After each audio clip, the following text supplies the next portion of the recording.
So where are we at in Scripture? We're Mark 6. And we went to Mark 15 for Easter. And now we're going to go back to Mark 6 because that's where we left off from Mark 5. This book, I am deconstructing it. Various topics. The deconstruction of this and that and the other thing. We did the deconstruction of salvation, healing, discipleship, spiritual warfare, so on and so forth. This one is a deconstruction of prayer. It's such a rare topic for me to ever talk about. He never talks about prayer. Never. So you think to yourself, oh wow, by Jove, he's going to beat the dead horse and it's already dead and it's in the ground and it's completely destroyed. And he talks about prayer. And we're going to go back and we're going to deconstruct prayer. Good heavens, the guy needs to find a different note to hit on the piano. But I think you're going to hear it maybe a little bit differently this morning. Because we're going to take it, we're going to look at it. It's the last part of chapter 6. It's verses 45 through 56 of Mark 6, a rather long chapter. And let me read it. Immediately Jesus made his disciples get into the boat and go ahead of him to Bethsaida, while he dismissed the crowd. After leaving them, he went up on a mountainside to pray. When evening came, the boat was in the middle of the lake, and he was alone on land. He saw the disciples straining at the oars because the wind was against them. About the fourth watch of the night, he went out to them, walking on the lake. He was about to pass by them, but when they saw him walking on the lake, they thought he was a ghost. They cried out because they all saw him and were terrified. Immediately he spoke to them. "Take courage, it is I. Don't be afraid." Then he climbed into the boat with them, and the wind died down. They were completely amazed, for they had not understood about the loaves. Their hearts were hardened. When they had crossed over, and they landed at Gennesaret and anchored there. As soon as they got out of the boat, people recognized Jesus. They ran throughout the whole region, carrying the sick on mats to wherever they heard he was. And wherever he went, into the villages, towns, or countryside, they placed the sick in the marketplaces. They begged him to let them touch even the edge of his cloak, and all who touched him were healed. This story actually starts with the beheading of John the Baptist, which is the previous story, one of the previous stories in this chapter. That's where it starts. That's where it actually starts. At the point that Christ hears about the martyring of his cousin, which how many knew that John the Baptist was Jesus' cousin? Okay. He seeks to get away. John and Jesus had grown up together, and were anointed by the same Holy Spirit and had the same ministry of the gospel. John's role was to lay the foundation for Christ and to introduce him to the world. Once that mission was completed, Herod arrested him and beheaded him. And this had to have been a shock to Christ's soul. Not only did he lose his beloved cousin, but it reminded him of where he was headed. And where was Christ headed? To the cross. John loses his head, but Christ is headed to the cross. Not only did Christ seek to get away from the crowds because of the death of his cousin, but he also needed to have him and his disciples get some rest. That's what it says there in the middle of this chapter, in the part that we didn't read. The crowds had become so overwhelming that they didn't even have a moment of privacy. In fact, it was becoming difficult to even eat. So Christ has his disciples take one of their boats out onto the lake, and they cross the Sea of Galilee to a remote portion of the shore on the eastern side. So most of Christ's ministry happens on the northwestern shore of the Sea of Galilee and up into the mountains there. But right there at Capernaum, Gennesaret, Bethsaida was a little farther out, down towards the east, and so on and so forth. But all in that area there, Chorazin, is where Christ did a lot of his ministry. So they get in the boat, they've been overwhelmed, and they get in the boat and they just basically sail straight across. The Sea of Galilee is about 8 miles wide, and so they just right straight across the lake. And they purposely stay away from the towns that are on the north end of the lake and on the eastern shore there, and they go to a very remote place, a place that I'm certain Christ had been many times before himself, and probably had been with his disciples. But do you guys ever have a quiet place you like to go? Maybe it's a hunting place, maybe it's a fishing place. Anybody? I'm certain that when Christ was being raised in Nazareth, which is in Galilee, just up the hill from Capernaum, that this was a place that he liked to go. So, it is an extraordinary study in paparazzi instincts. You guys know what the paparazzi is. People that follow famous people around and take pictures. But it's an extraordinary study in the paparazzi instincts of this crowd. Why? Because as Christ is crossing with his disciples the lake of the Sea of Galilee, what does the crowds do? What do the crowds do? They follow. They follow. Wow. They follow along the shoreline. They can't see him, he's out on the lake. But they follow along the shoreline, going from town to town to town to town to town to see if he's there. And when they find out he's not there, they just keep moving. They eventually find him in this remote area. And the way the mountains work on the eastern side of the Sea of Galilee is that it's very sharp. They rise very, very rapidly up. They're very steep. And so they get there. Christ, they would have had to have caught him getting out of the boat. Otherwise they wouldn't have known, because they're going up the side of the hill into the it wouldn't have been the desert, but it would have been the wilderness up on the top of this mountain. So they catch him. There you go. Going right into this remote place. And the crowds follow him from the shoreline, where they secure their boat, up to the top of the mountain plateau. Because the way the mountains work on the eastern side of the Sea of Galilee is they go up, and then they kind of plateau off. It creates this huge plateau. And so they go up to the top of the plateau, and there they are. And Christ does what he usually does. Heals the sick, raises the dead, casts out the demons, preaches the gospel, so on and so forth. But there's a crowd of 5,000 people there. A huge crowd. And now they only counted the men. So even if the family was there, and they only had 3 in the family, how many is that? That's 15,000. So, but it's estimated that it was probably more like 25 to 30,000 people were there. And they're up on the top of this plateau in one of the most remote places that you can get to, because that was the whole point. To be in a very remote place. And of course, we know the story. It's just prior to this one that Christ challenges his disciples, will you feed them? There's no food here, what are we going to do? You feed them. And so that ends up with him what? Breaking the 5 fish and the 2 loaves, and it feeds the entire 30,000 people. At the end of that period of time in which they're fed, Christ goes with his disciples and walks back down the steep defile of the mountain, back to the shoreline where the boat is. And he tells his disciples to get in the boat. One of the things about this is that this particular miracle of the feeding of the 5,000 occurs at the feast of Passover. Exactly at the same time that Christ is out in this remote place, Passover is happening in Jerusalem. They're doing the feast of Passover. So, let me ask you a question. How would this have, what kind of an effect would it have on this crowd at Passover to be fed miraculously out in the middle of the wilderness? Think about it. Who does that remind you of? You guys ever heard of a guy by the name of Moses? Yes. During Passover every year, the Jews would get whipped into a frenzy of nationalistic fervor, and there would be usually at least one crazy leader that would try to overthrow the Romans. Every Passover. There was just this huge wave of nationalism. Why was that? What was it that Moses did for the Israelites? He led them out of Egypt, out from underneath the thumb of the Egyptians. They wanted to be led out from underneath the thumb of the Romans.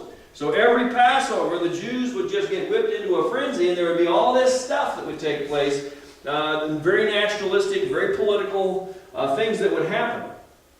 And they would, and the Romans would be on edge. The troops would be on alert during that time.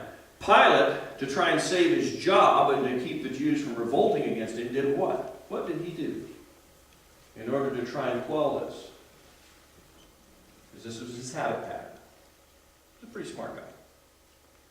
Every Passover, at the beginning of Passover, he would come out to the crowds that were gathered for Passover and do what? You know this one. He would offer to free any prisoner that the crowds declared. That's what he did he not? So who did he free when Christ was crucified? Barabbas. That was his habit pattern. This would kind of deflate the balloon of nationalistic revolt against the Romans. Because he would release, it didn't matter who it was, it didn't matter what they were guilty of, it didn't matter if they had been sentenced to death and were going to be crucified. If the crowd demanded somebody to be released, Pilate would release them. And so this would kind of puncture the balloon a little bit. Pilate would stay in power and he wouldn't get in trouble with the Caesar and or the Senate about having a war in his area. When Christ, it wasn't planned, but when Christ basically feeds the Israelites, the Jews out in the middle of the wilderness with manna from heaven, who is he starting to look like? Moses. Starting to look like Moses. And that crowd was lit. There's two parallel passages to this story. One is in John 6 and the other one's in Matthew 14. So you have three. It occurs in 3 of the Gospels. And in John 6, they tried to take him by force and make him king. So Christ comes back down the mountain, straight back down the mountain, with his disciples. The crowd follows. And they're going to try and seize him at the bottom of the mountain and make him king. So that's basically where our story here starts. Christ is in a bad way. You got 25, 30,000 people up against 13. Who's going to win? They wanted to take him, force him to become king, march him down to Jerusalem, and in the middle of the Passover say, look at what this guy did. He fed us in the wilderness. He's healed the sick. He's raised the dead. He's cast out the demons. This is the one that Moses talked about. I mean, what did Moses predict? He says, another will rise up just like me. You need to listen to him. How many remember that from Deuteronomy? It was a prophecy. And so they believed that Christ was that fulfillment. They were right, and they were wrong. They were right, but they didn't understand what he was about and what he was going to do. What was it that the Israelites needed to be freed from? First and foremost, their sin. They needed to be freed from their sin. This leads into our story. Christ very firmly resists the crowd's effort to make him king. Christ and his disciples go down the very steep mountain where the crowd had followed him up. And we're from the top of the mountain or the top of the plateau where they had been fed. And then he sends his disciples away by making them row into a fierce wind across the Sea of Galilee to Bethsaida. At least that was the original destination. Think about it. I've said this before, I talked about this before because we preached a sermon on this, a similar story where a storm came up on the Sea of Galilee. Remember that? Christ is asleep in the back. Yeah. The storms, I'm not kidding when I say this, is still true today. The storms that come up on the Sea of Galilee are like miniature hurricanes. It's a lake that's 8 miles wide, about 12 to 14 miles long. But the way that the weather patterns come up over the Galilean mountains from the Mediterranean like this, just like ours do coming off the Pacific, they come up over the Siskiyou Mountains and then they come, for us anyway, they go over the top of the Cascades. But the way it would work is that those weather patterns would come up over, and because the Sea of Galilee sits at 500 feet below sea level, yeah. What would happen is that those weather patterns would come in and drop like a bomb.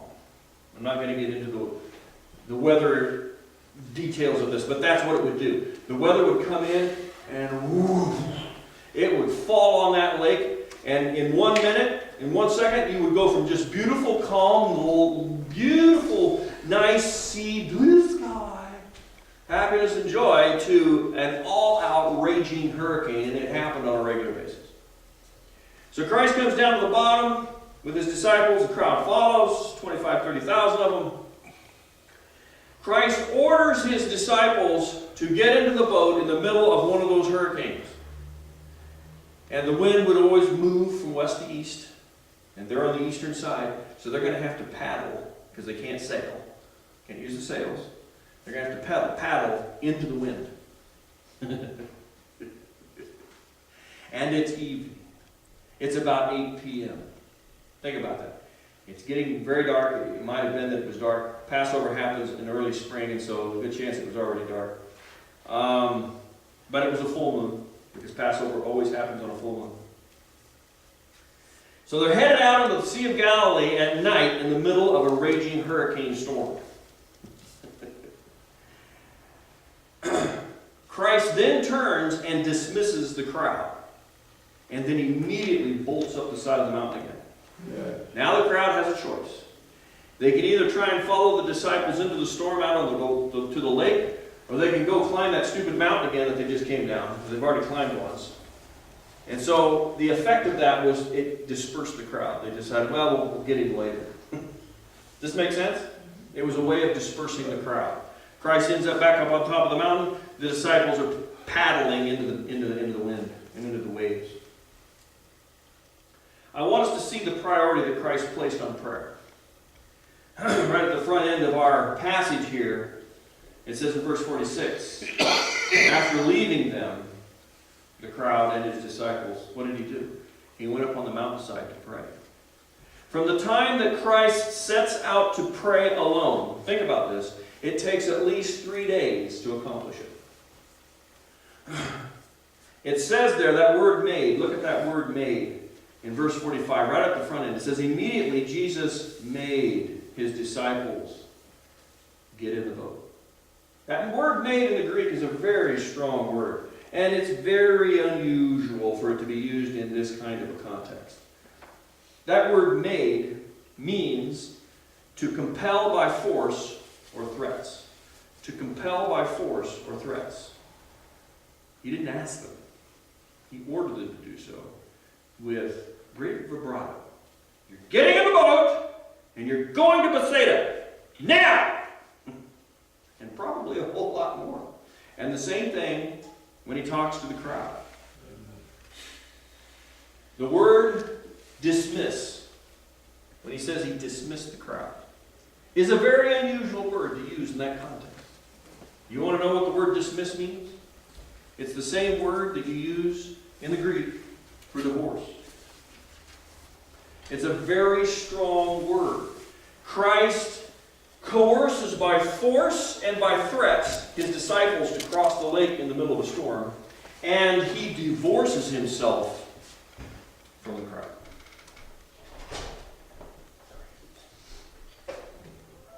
And why? Was it just to get some alone time? No. It was for the purpose of being alone in prayer with his Father. Sure, he wanted to be alone because his cousin died, or was murdered. But I want us to see that Christ goes to extraordinary lengths to have a time of private prayer. Christ was exhausted when him and his disciples left Capernaum to get away from the crowds about 3 days earlier.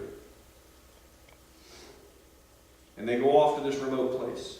He spends the time up on that top of that mountain, because the crowd follows him there, ministering, in which he performs the miracles that he does, and he feeds them, and so on and so forth. Then he forcibly sends his disciples and the crowd away. He then climbs back up that steep, steep mountain to where he had been. And there he spends the night in prayer, exhausted. How much is private prayer a priority for us? I want us to remember that Christ was and is the Son of God. He is God. Think about this. And if he found it to be that it was necessary, if prayer for God himself was that big of a priority, he is God. Yes. He's the Son of God, and prayer was that big of a priority for him. He's operating in the power of the Holy Spirit. The Father and the Spirit are walking with him. And yet, he goes to extraordinary lengths to pray. To be alone with the Father. How much of a priority is that for us? I want us to get it. Christ profoundly disappoints the crowd. Christ profoundly disappoints and angers his own disciples. Christ terribly inconveniences his own disciples. These were his closest friends. These were his strongest allies. And he puts them in a dangerous situation where they're going to have to paddle with all their might just to make any headway. They're going to have to bail the water out with all their might just to stay afloat. It's one thing, as our previous story in Mark 4 talked about, it's one thing to get caught in a storm. It's quite another thing to purposely go into it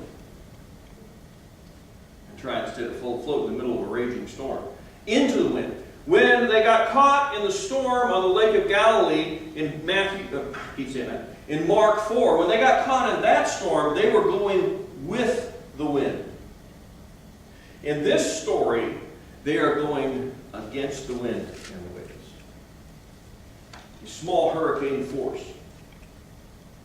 Christ forcibly sets aside his closest friends and the crowds that adored him just so he could be alone with his Father.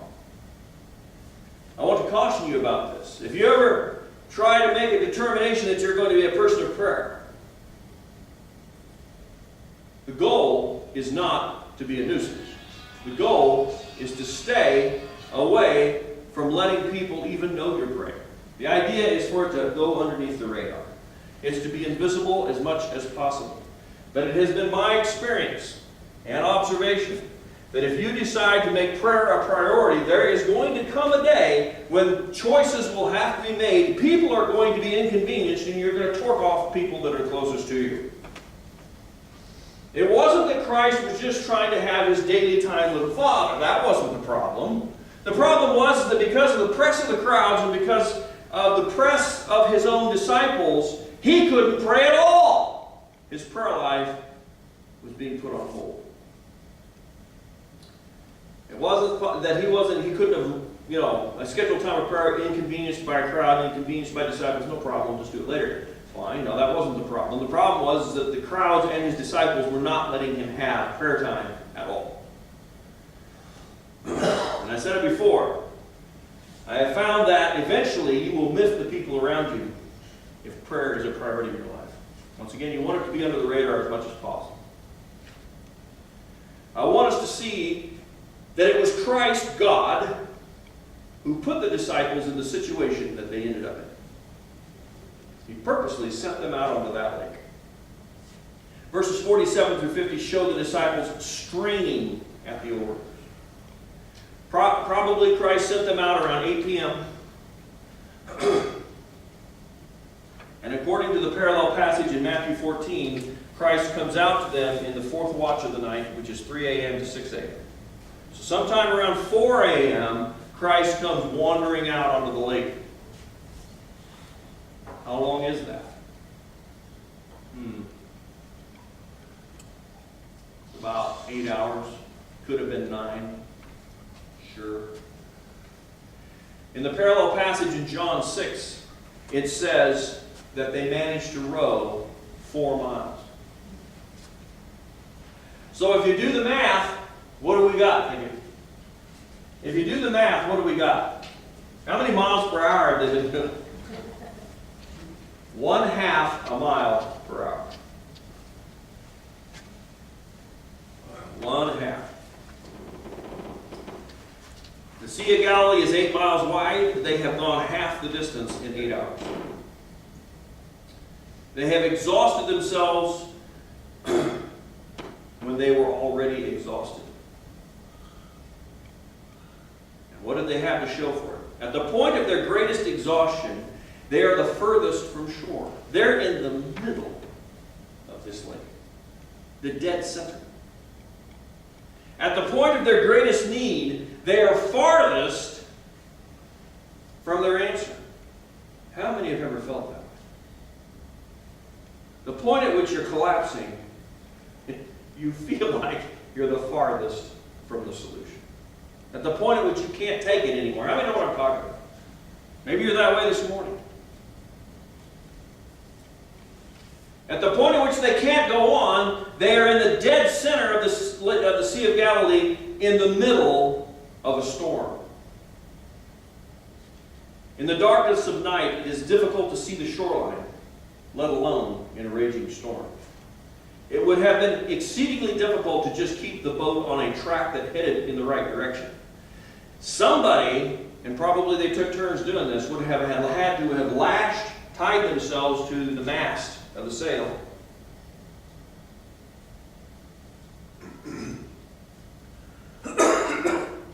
They would have had to have tied themselves to the mast, facing the wind, facing the water, facing the storm, so that they could keep the boat on track. And I'm sure that they all took turns. Probably half of them were rowing, the other half would be resting, and then they would change out or something to that effect. Verse 48 says that they were straining at the oars. This passage has a great deal of information to it when you start to look at the words. That word strain, and this is the third time in this passage, is a very unusual word for this passage. You never use this Greek word for strain. The root word for this word strain, that the NIV translates as strain, is torture. The proper definition of this Greek word is pain, toil, torment, to be tossed, and to exasperate or infuriate. Infuriate would probably be better. And this, once again, is a very unusual word for this situation. It's usually used in sentences that have to do with the actual inflicting of physical pain onto somebody. This morning I want us to understand this word.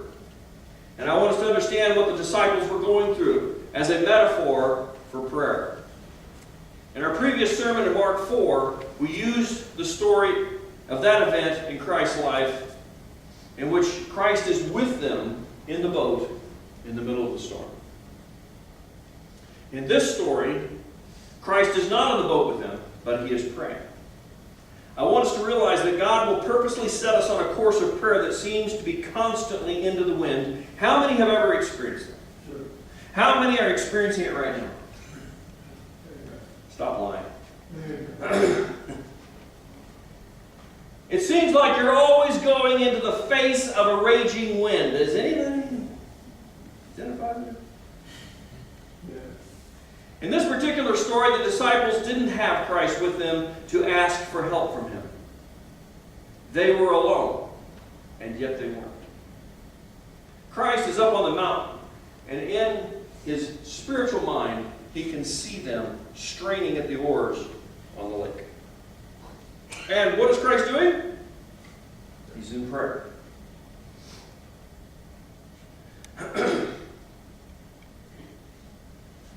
Sometimes the establishment of a prayer life represents a pain and a torment. We struggle against the distractions that do so easily beset. We fight against the desire to even engage in it. We battle against finding the time. We bail against what we're going to do when we get there. And we close the door. And not only are we clashing with these kinds of headwinds and high waves, but we are also attempting to pray through to victory for the things that we are burdened for. How many know what I'm talking about? I hope you understand. If you ever tried to establish a prayer life in your life, it is going to be a strain. It is going to be a torment and a torture. I've known of no exceptions to this. It is exceedingly difficult to disciple Christians into a consistent, constant prayer life because it is such a strain and it is such a torture. You can get all whipped into a frenzy from some message, or maybe something you read in Scripture, or maybe something you watch on TV. But that emotional high goes up and it comes down. And it goes right back to having to put a .45 gun to the back of your head and say, this is what we're doing. We're going to fight through the time slot. We're going to find the time slot. And if you need to know what to do in prayer, I've said this multiple times. The Bible gives us our agenda when we go to pray. It's the study and reading of the Word, worship, intercession. To say it a different way, it's the Word, worship, and warfare. From Genesis to Revelation, you find all three of those in our spiritual function. These disciples are out on the lake on purpose because God put them there. They're straining, tortured by the wind and the waves. But Christ is praying. Christ is interceding. Christ sees us as he saw the disciples struggle. Christ sees us in our struggle and is struggling with us in our struggle in prayer. Does that make sense? Struggle. Christ sees us in our struggle and is struggling with us in our struggle to pray. But it seems the more that we strain against the oars, the farther we get from shore, and the farther we get from our answer, and the farther we get from the ability to even accomplish it. If you don't know what I'm talking about, then you have not tried to establish a prayer life in your life. I'm telling you that right now. If you're not connecting with this, then you haven't tried yet. Or not hard enough. We're rowing into the wind. We don't seem to be making very much progress. We've been rowing for about 8 hours, figuratively speaking, and we feel like we're farther from our goal than when we started. How many know what I'm talking? You ever tried to pray?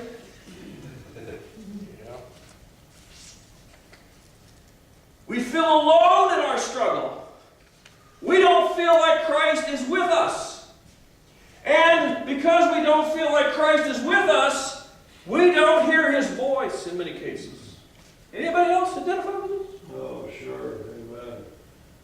Try to establish prayer. Look, it's easy to just sit on those sidelines and not do it. Well, I come to church. I love Jesus. God calls us to prayer. He calls us to the crucifixion of prayer. He calls us to establish a life of prayer.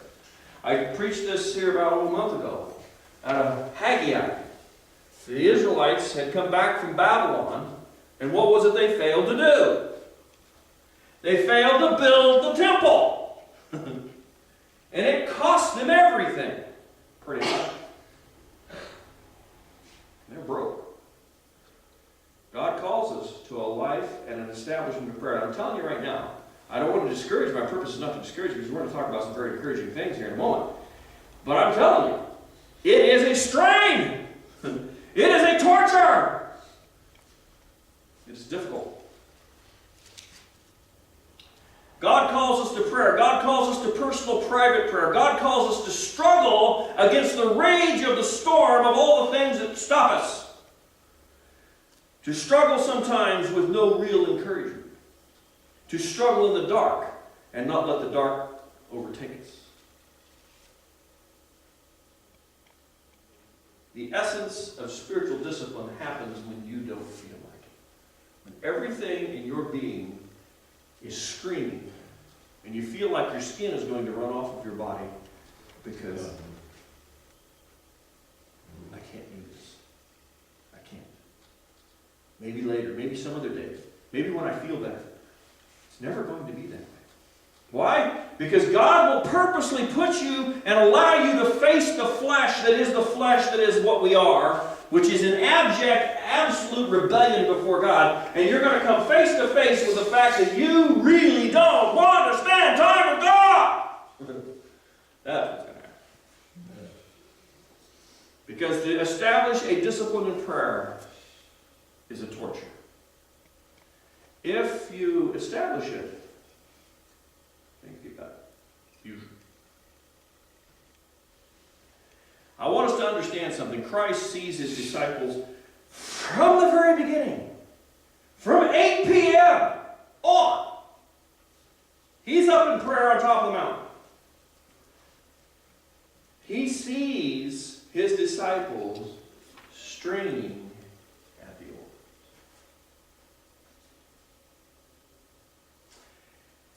But Christ stays where? The disciples are exhausted, stressed, and angry. But the prayer meeting goes on. Christ does not interrupt the prayer meeting that he's having with his Father for the urgency of the condition of his disciples. I want you to think about that. So what I call, well, it's not my term. It's called the tyranny of the urgent. That which is urgent is rarely important, and that which is important is rarely urgent. So what ends up happening in our lives is we fall for the urgency of that which is not important and leave behind the important which is not urgent. Asleep, paralyzed, fades away. Or it just doesn't happen. Whatever. Christ does not leave until the prayer meeting is over. Christ does not leave the prayer meeting until there is a breakthrough. Hallelujah. Christ watches his disciples at 8 p.m., 9 p.m., 10 p.m., 11 p.m., midnight, 1 a.m., 2 a.m., 3 a.m. He watches them straining against the oars, becoming more and more exhausted, frustrated, angry, and completely out of sorts. And then around 3:30 a.m., Christ gets up, walks down the mountain and onto the lake. He walks out on to a lake that is in a raging storm. He walks the 4 miles towards his disciples with relative ease and in a relatively short period of time. Hear me when I say this. From out of the darkness comes the answer. From out of the wind and the waves, the answer arrives. In the midst of the exhaustion and stress and anger comes the solution.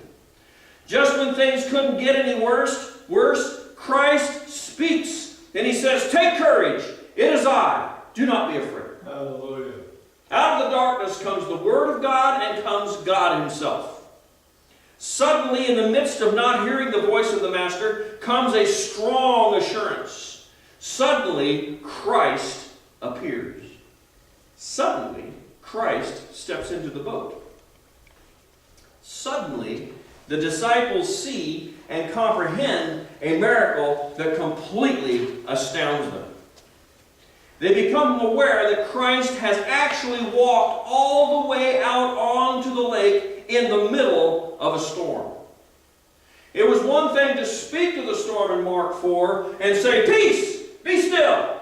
It's quite another thing to not speak to the storm and to walk on it all the way out into the middle of the lake. But there are a series of miracles that occur here that are probably some of the greatest that happened in Christ's life. Christ walks on the water. Christ walks on the water in the midst of a storm. The parallel passage in Matthew 14 says that Peter asked to come out onto the water, and so he walks on the water. So the disciples get to see Christ walking on the water, and then they get to see the power of God manifesting itself through and to Peter, and he gets to walk on the water. Not only that, but the second that Christ steps into the boat, what happens? Gone. And then something really amazing happens as well. It just keeps layering itself on. The parallel passage in John 6 says that the second that Christ stepped into the boat, 2 things happened. The storm stopped, and they immediately found themselves in the harbor of Gennesaret. Just like that. At the point at which the disciples were the most exhausted, the most stressed, and the most angry, and the most out of sorts, is the moment where they are transported immediately by the presence, the power, the Word of God, straight out of the storm stops, and they're in port. Boom, there you go.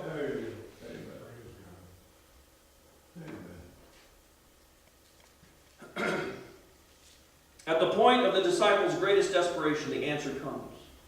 And it comes, hear me when I say this, instantaneously. At the point when the disciples could not row anymore, have you ever been like this? I know this one because because I have to do physical fit tests every year. And you get to a place where you can't put one more step in front of the other, but you've got to, but you can't seem to make your body do it. How many are what I'm talking about? Yeah. Ken knows. Amen. I had that happen last year. I literally had to stop while I was doing the run because my legs wouldn't move. And I would give myself about 5 seconds of walking, and then I would sprint. These disciples have reached the point of absolute abject exhaustion. They talk about people who are hanging from a cliff or in some situation where they cannot hold on any longer.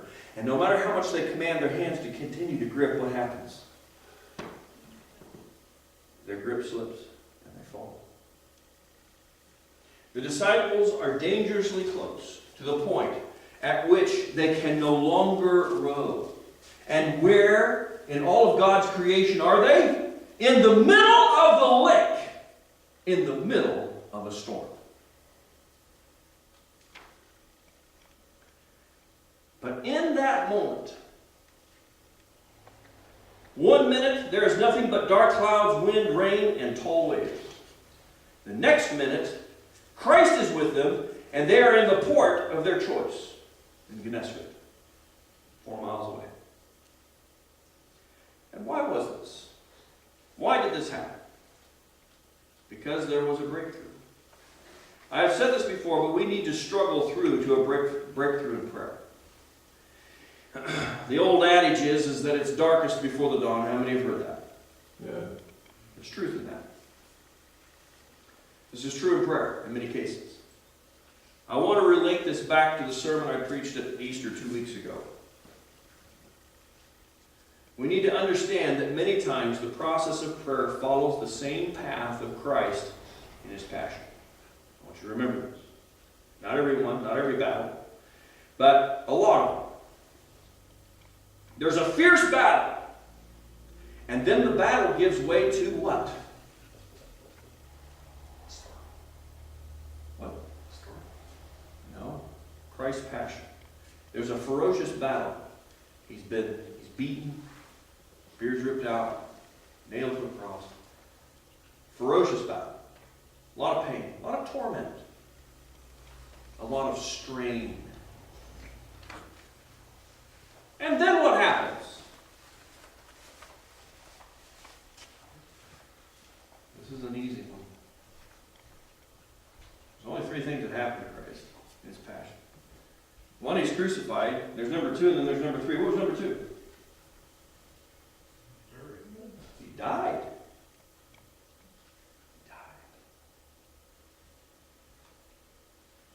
I don't know if you've ever experienced this, and once again, I'm not being condescending. Breaking through in prayer, because I've been here. I've been there, done that, got the t-shirt, bought the factory. There comes a point and a place of death. And what is death? How does that manifest itself? Spiritually speaking. It's calm. It's quiet. It's peaceful. I have prayed through. I have broken through. I have carried the cross. I have borne the strain. And then all of a sudden, there comes death. And death is a sign. When there's so many times I can feel it break in my spirit. It just goes, it's like a dam breaking. And all of the burden, and all of the stress, and all of the concern, everything just washes away. I can't pray about whatever I was praying about, even if I wanted to. I tried that one time. I started laughing. I had a laughing fit, almost fell on the floor. I kept trying to pray, I couldn't pray. The burden was gone. What does that mean? It means you just won. Hallelujah. Hallelujah. Many times we do not pray through to the breakthrough. Many times we do not take the strain, the torture, the torment of the oars all the way into the darkness to the point of breakthrough. All the way to the point where Christ himself shows up and he manifests himself by saying, "Be of good courage. It is I. Don't be afraid." Boom. Have we done that? Many times prayer is like a crucifixion. We go all the way through the darkness, all the way through the strain. One of the things that tends to define Christians is that they give up pretty quick and they will not strain against the oars. They will not continue on and on into the darkness, farther and farther from shore, farther and farther, it seems, from their solution, to the point of exhaustion, to the point where they'll die on the middle of this lake because they're too exhausted to save themselves. Yes. And in the midst of that comes the breakthrough. Yes. And Christ shows up. Amen. The storm stops Amen. immediately, Yes. instantaneously, and they find themselves in the port of call of their answer. Immediately and instantaneously. I know this one. Death is very calm and very peaceful. There have been times in my life where I've soldiered on through the storm until Christ showed up. And it's not easy. And it's not fun. But God calls us to what? All four of the Gospels say this multiple times. When Christ would preach, he would say, you must what? Take up your cross and follow me. And one of the ways that we bear the cross, there are many of them, but one of the ways that we bear the cross is in prayer and in spiritual work. Until the darkness breaks, the storm ends, Christ shows up, and the answer comes. Hallelujah. Immediately. Amen. Yes. When you feel, if you've never, once again, I'm not being condescending, but if you have never felt the death of victory, I want you to know what it's like. To have prayed through to the point where the burden is gone. Hallelujah. You're no longer concerned about it anymore. You couldn't be concerned about it if you tried. It's gone. The victory has come. You haven't seen it yet, but you know it in your spirit, and you have felt the dam break.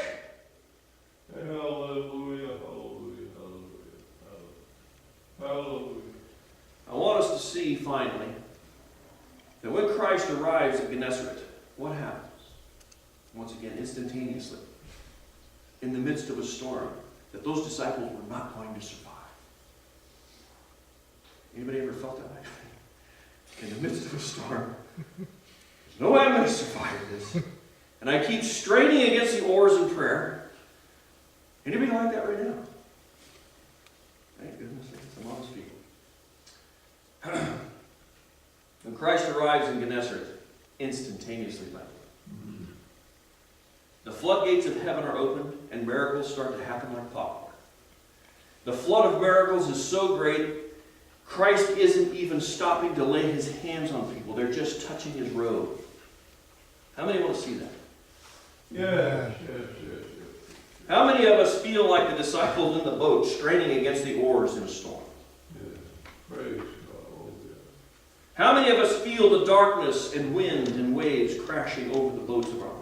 Hallelujah. Hallelujah. How many of us feel farther from the answer than we ever have in the midst of our struggle in the storm? Yes. Hallelujah. How many feel that they're too exhausted to row the rest of the way? Good. That's exactly what we want. More importantly, that's exactly what God wants. God put those disciples on that lake to strain at the oars. Because at the moment that they could go on no longer, the answer came. And Christ, talking about the priority of prayer, sends away all the people who care about him and love him to be with his Father. Not only does he do that, but he leaves his disciples in abject danger out on that lake to be able. Hallelujah. Do we see the priority? Yes. In closing, I want our hearts and souls and countenances, I can say, to be lifted up. Christ is calling us to labor in prayer to establish a habit of prayer. Christ is calling us to labor in prayer against the wind and the waves. Christ is calling us to break through in prayer in the face of overwhelming darkness. Yes. Hallelujah. Christ is calling us to take up our cross in prayer and to labor all the way up till death. I want everybody here, and those that couldn't be here this morning, I want everybody here to know what that feels like. To sense in your spirit, there's no question. There's no, well, maybe I need to talk to Pastor to find out this was really, I'm not sure. I think we broke through. No. No. No. You're going to know. It's going to break like a dam. And you're going to know that you know that you know. There'll be a grin on your face and there'll be peace in your heart. And people, I've seen this happen. They're up against just stuff, whatever. Huge stuff, nasty stuff, impossible stuff, overwhelming stuff. And they broke through. And they broke through into death. And there's a peace and a calm. They come to church, there's a smile on their face, there's peace in their heart. And people are saying, well, are you okay? I'm fine. God's going to answer my prayer. And let me tell you something, it becomes very powerful because when a person breaks through in prayer, believe it or not, that's where prophecy comes from. That's where true prophecy comes from. Because Sister Potawatomi stands up, or not necessarily in the front, but she might stand and say to somebody, this is what the Lord is going to do. And she's not trying to pom-pom cheerlead it. She's just speaking what she knows that she knows that she knows is going to happen. Why? Because she broke through. Hallelujah. Hallelujah. And when the rest of the church, and sometimes it does end up in the front where they say this is what the Lord is going to do. And when the rest of the church gets to see that, they know that that woman spoke prophetically the truth because why she broke through. And she knew the dam had broken. It hasn't manifested itself in the flesh yet, but that's how it's supposed to happen. We're supposed to win in the spiritual realms before it happens in the flesh, and we're to know it before it comes. Stand up. We are called to prayer. We are called to the crucifixion of prayer. We are called to power through, just like Christ did, all the way to death. Yes. But death is victory. Amen. Death is peace and calm. And let me say one last thing. It's the last point of this sermon. Death means there is going to be victory. You cannot experience breakthrough and death without there being a resurrection. Hallelujah. Hallelujah. Christ died in victory. Yes. Yes. He had to rise. Hallelujah. It has to bring a rising from the dead. You cannot have a death without a resurrection.